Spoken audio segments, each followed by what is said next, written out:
Informasi ini dikutip dari Dr. Reisa Broto Asmoro. Bagaimana 14 hari mampu menghentikan laju penularan COVID-19?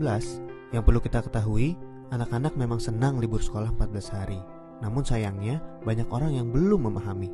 Mengapa 14 hari dan untuk apa? Maklum, himbauan itu tanpa disertai penjelasan yang memadai.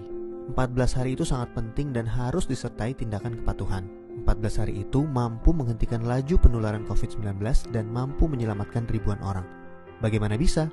Begini, ketika seseorang kontak dengan apapun yang bisa menginfeksinya dengan COVID-19, maka harus ditunggu minimal 14 hari.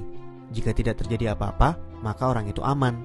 Nah, libur 14 hari itu untuk memotong rantai penularan, dan ini baru akan berhasil jika semua orang tetap tinggal di rumah masing-masing selama 14 hari itu. Kenapa harus begitu?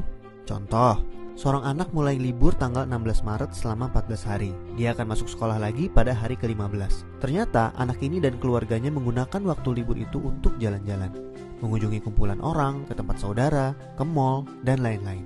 Seandainya dia jalan-jalan di hari ke-10 dan tertular COVID-19 di tempat yang ia kunjungi, mungkin pada hari ke-14 atau 15 belum ada tanda-tanda dia sakit, tetapi dia sudah membawa COVID-19 di tubuhnya dan berpotensi menularkan. Andai dia masuk sekolah pada hari ke-15 dan seterusnya, maka 14 hari libur sekolahnya itu tidak ada gunanya. Penularan terjadi juga di sekolah, efek domino akan berlangsung dan rantai penularan tidak terputus. Untuk itu semua orang harus bekerja sama.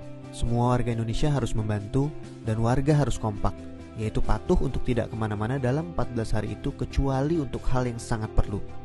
Waktu 14 hari itu berguna untuk saling pantau.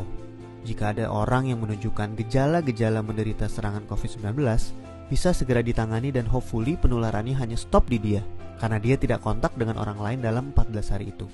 Jadi, mari kita mengisolasi diri untuk diri sendiri dan orang lain. Mungkin pula dalam skala besar untuk umat manusia. Mohon bantuannya untuk share dan jelaskan hal ini kepada orang lain, supaya semua patuh dan pemerintah terbantu untuk stop penularan COVID-19. Jika tidak, maka 14 hari libur itu percuma. 14 tahun pun tak bisa stop penularan.